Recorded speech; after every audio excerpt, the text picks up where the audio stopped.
Ayan po. Nagtatalak na naman po itong si Larry Gadon, ano po, mga kabida. Ito, sa kanya hong latest na pahayag, nagsuggest po ito na mag-resign na lang po itong si Vice President Sara Duterte, ano po, na? Para may chance pa po itong si VP Sara na tumakbo bilang presidente po ng Pilipinas sa 2028, ano?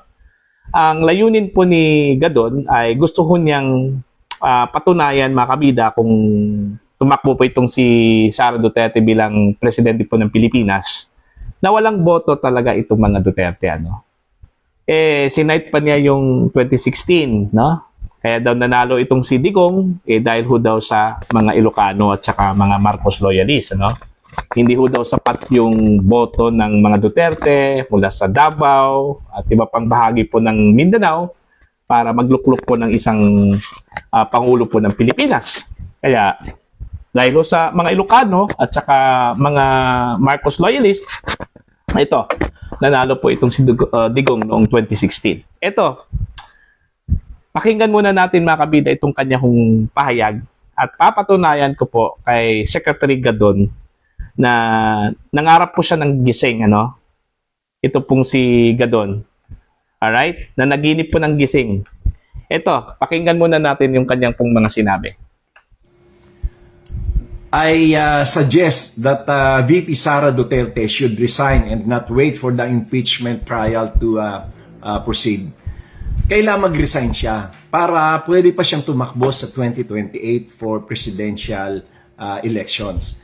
Gustong-gusto ko siyang tumakbo kasi gusto ko silang mapahiya na talagang wala naman talagang boto ang Duterte. Masyado lang sila nag-claim na number one, mga ganyan. Pero actually, hindi. Walang boto ang Duterte. Hindi enough yung boto nila para magluklok ng presidente sa Malacanang. In 2016, kaya lang nanalo si former President Rodrigo Roa Duterte is because dinala siya ng mga Marcos loyalist, ng Ilocanja. Kung wala yon, wala siyang boto. Konting-konti lang naman ang boto ng Davao at saka ilang mga probinsya ng Visayas. Pero hindi enough yun na makakapag-elect ng president. Bakit namin sinuportahan si Duterte noong 2016? Kasi no choice. Walang choice. Alam mo ang iboto si Marojas or si Binay or si Grace Poe. Mga dilawan yan.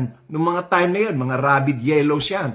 And si the late Miriam Santiago naman, alam naman namin na talagang matindi na ang karamdaman. Kaya nung nangako si Duterte na ipapalibing niya si former or the late President Ferdinand Marcos Sr. sa libingan ng mga bayani, di doon na lang napunta yung suporta namin. No choice. Walang iba na pwedeng iboto. Ngayon, in 2021, nagpakondak ng survey ang Malacanang sa mga congressman. Nagpakondak sila ng mga internal survey sa mga distrito nila. At doon ay lumabas na ang number one na may malayong agwat sa percentage ay number one ay si BBM. At sumunod si Madam Leni Robredo. At ang pangatlo ay si Isko. Pang-apat lang, number 4 lang si Sara, napakalayo ng kanyang percentage. Hindi ito isang probinsya o isang lugar lang ha, napakalawak ng mga survey na ito ng mga congressman. Kaya ako nalaman, kasi napakarami kong mga kaibigan mga congressman, nagkukwento sila sa akin, sinasabi nila yung resulta. Kaya ganon. Kaya nga, talagang hindi na tumakbo si Sara for president kasi alam nila walang panalo. Kaya sila ay hindi na tumakbo ng presidente.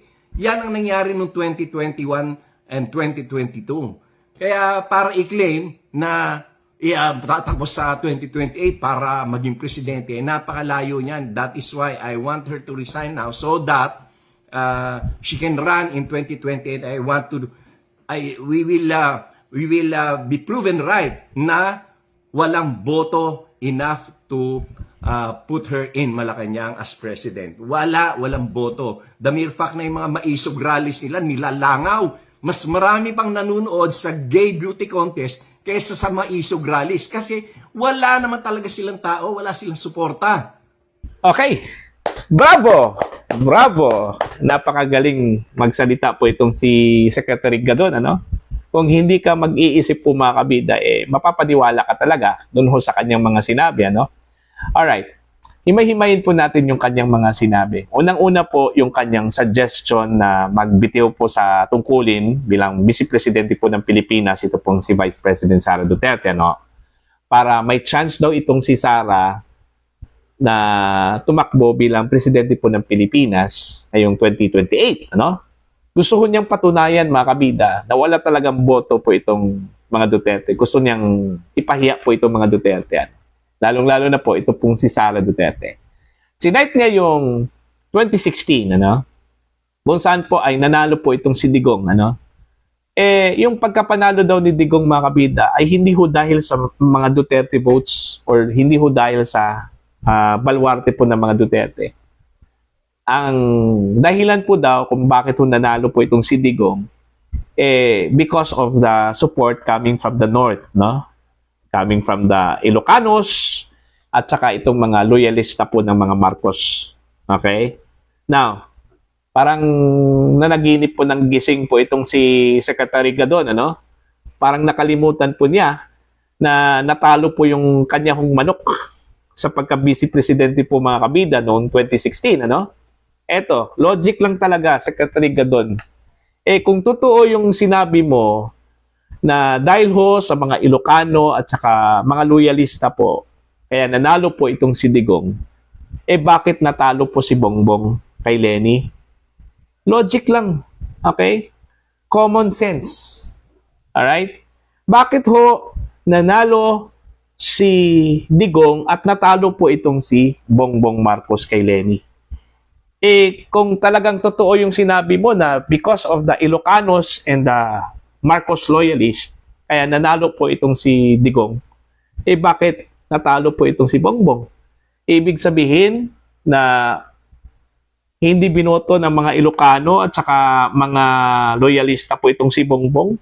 Si Digong yung kanilang binoto, kaya nanalo at natalo po itong si Bongbong Marcos against Lenny Robredo. Diba? So saan yung logic doon?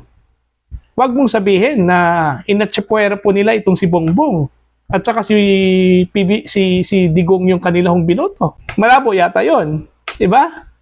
So, it goes to show lang talaga, Secretary Gadon, na wala hong sinabi yung boto po ng mga Ilocano at saka ng mga loyalista po.